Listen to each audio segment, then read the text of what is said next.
बिमला जी के घुटनों में तकलीफ रहती थी, जिसके कारण वो चल फिर नहीं पाती थी। घर में उनके अलावा उनका बेटा सतीश, बहू रूपा और एक पोती आयशा थी। सतीश की शादी को 6 साल हो चुके थे।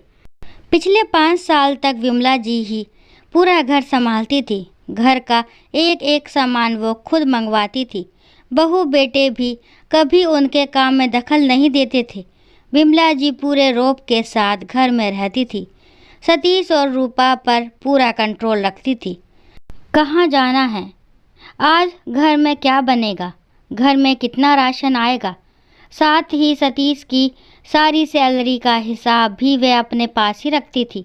शुरू में रूपा को इससे बड़ी तकलीफ होती थी, लेकिन जब सतीश ने समझाया, माँ की बात का बुरा नहीं माना करो, पापा के टाइम से सारा घर वो ही संभालती आ रही है, अब वो अपना वर्चस्व खोना नहीं चाहती, तो हम ऐसे ही चलने देते हैं। धीरे धीरे रूपा भी इसी रंग में रंग गई। अब उसे अपनी सास से कोई प्रॉब्लम नहीं थी। वह किचन का काम संभालती, उसमें भी बिमला जी अपनी पसंद का खाना बनवाती थी। कुछ दिन बाद रूपा अपने आप को फ्री मानने लगी कि सारी जिम्मेदारी तो माँ जी उठा ही रही हैं। लेकिन अभी 1 साल पहले उनकी अचानक तबीयत खराब हो गई। 1 महीने तक बिस्तर पर पड़ी रही।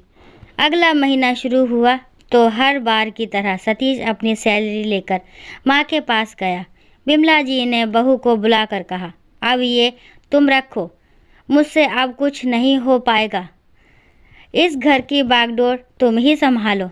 ये सुनकर रूपा बोली, नहीं माँ जी, सब कुछ आप ही संभालेंगी, अब बैठे बैठे बस काम बताती जाइए, हम करते जाएंगे जैसे पहले करते थे।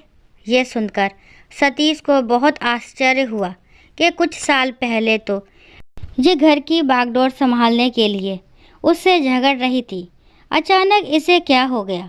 बिमला जी बोली, लेकिन बहू, कल मुझे कुछ हो गया तब भी तो तुम ही संभालोगी। रूपा ने जवाब दिया, नहीं माँ जी, आपको कुछ नहीं होगा, आप ही संभाल रही हैं, आप ही संभालोगी। उस दिन से बिमला जी का स्वभाव बदल गया। उन्हें बहू के रूप में बेटी नजर आने लगी। पहले वो सारा कुछ अपने हाथ में इसलिए रखना चाहती थी कि कहीं मेरे बेटे बहू मेरे ऊपर जुल्म ना करने लगे, कहीं बेटा आंखें ना बदल ले, कहीं मुझे घर से ना निकाल दे। रूपा पहले की तरह ही माँ जी की पसंद की सब्जी बनाती थी।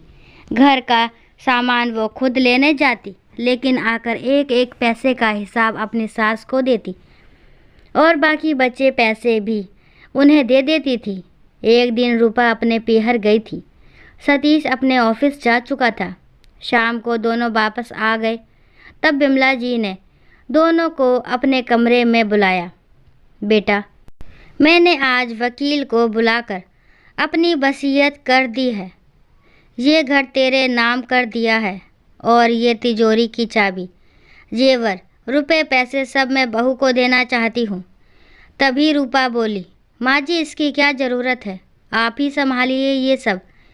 बिमला जी बोली, बेटा, मुझे तुम दोनों पर भरोसा नहीं था, जैसा कि आजकल हो रहा है। बुजुर्गों के साथ बुरा सलूक किया जा रहा है। मैं उससे डर गई थी, लेकिन अब मुझे तुम दोनों पर विश्वास है, इसलिए मैं ये सब तुम्हें सौंप देना चाहती हूँ। अगले दिन से रूपा सब कुछ संभालने लगी।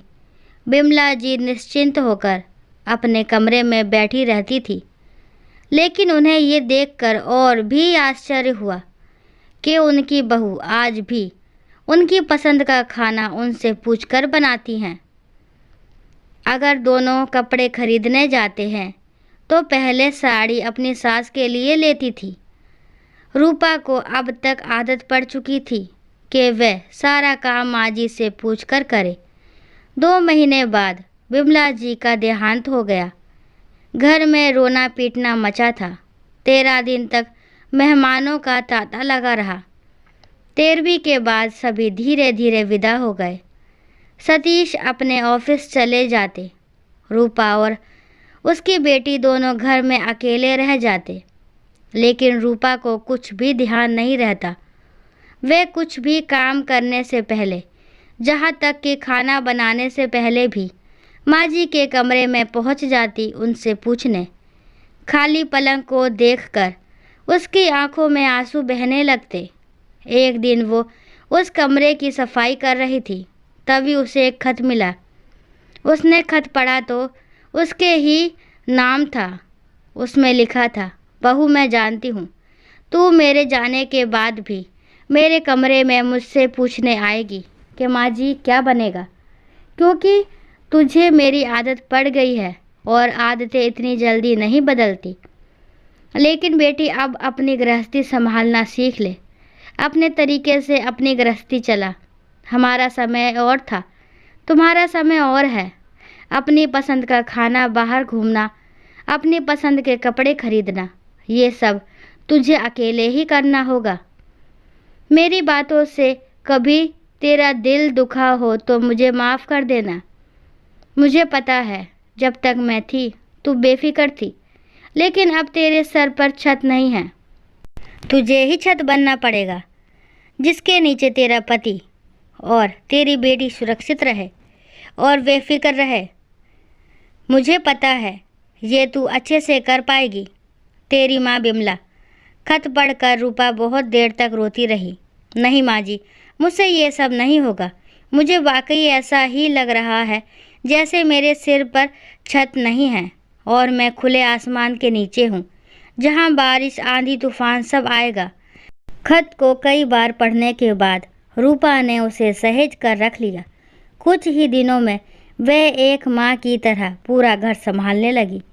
जब भी उसे कोई परेशानी होती, वह उस खत को निकाल कर पढ़ती और दृढ़ता से डटकर हर मुश्किल का सामना करती।